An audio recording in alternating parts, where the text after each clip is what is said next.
ভাই, পাকিস্তান সাউথ আফ্রিকার দ্বিতীয় ওডিআই ম্যাচ পাকিস্তানের দুর্দান্ত জয়। বাবর আজমের 70+ রান, রিজওয়ানের 80+ রান, মোস্ট ইম্পর্টেন্ট কামরান গুলামের 32 বলে 63 রানের। হ্যাঁ ভাই, বাবর তোর বললো ভাই। রিজওয়ান তো বলছে আমি বাবর যখন খেলছিলাম ভাই আমরা 300 অ্যাপ্রক্স টার্গেট ভেবে খেলছিলাম, যে ফার্স্ট স্লো খেলবো, তারপরে একটু স্পিকার বাড়াবো, 300-র কাছাকাছি পৌঁছে যাবে। তো বারোটা তুই কেউ একটু পুশ আপ করবে, 300 হয়তো পৌঁছে যাবে।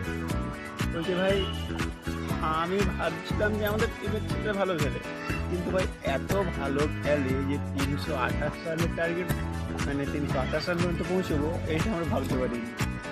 বলছে এটা আমাদের এক্সপেক্টেড বাইরে, এক্সট্রা অর্ডিনারি খেলেছে। এটা রিজওয়ানের বল, হ্যাঁ কনফারেন্সে ঠিক এইরকমই বলছে। তারপর বল হাতে সাইন্স আফ্রিদি আজ দুর্দান্ত বোলিং করেছে। সঙ্গে আমি নাম নেবো সাউথ আফ্রিকার হেনরিক ক্লাসেন। ভাই আমার ফেভারিট প্লেয়ার ভাই, দাঁড়িয়ে দাঁড়িয়ে যেভাবে 6 মারে না ভাই, দিল ঠান্ডা হয়ে যায়। সত্যি ভাই অসাধারণ player, one of the my favourite player. আজকের দিনে আমি যদি কাউকে হার্ড হিটার বলে মনে করি, টপে আছে ভাই হেনরিক ক্লাসেন।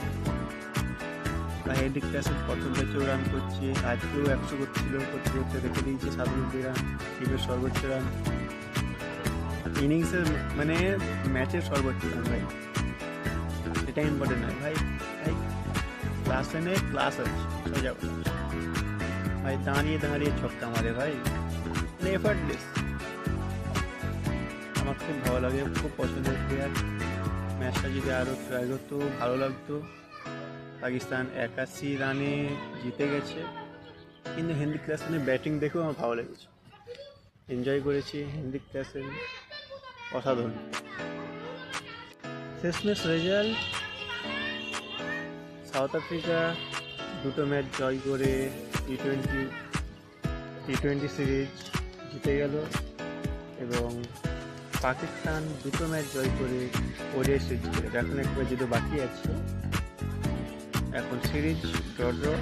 আগে আমরা যাব থার্ড ওয়ানডের পর, আমাদের লক্ষ্য টেস্ট সিরিজ। হ্যাঁ, টেস্ট সিরিজ বড় ইম্পর্টেন্ট ফ্যাক্টর এখানে, কারণ এই টেস্ট সিরিজের উপরও অনেকটা ভিত্তি করছে চ্যাম্পিয়ন ট্রফির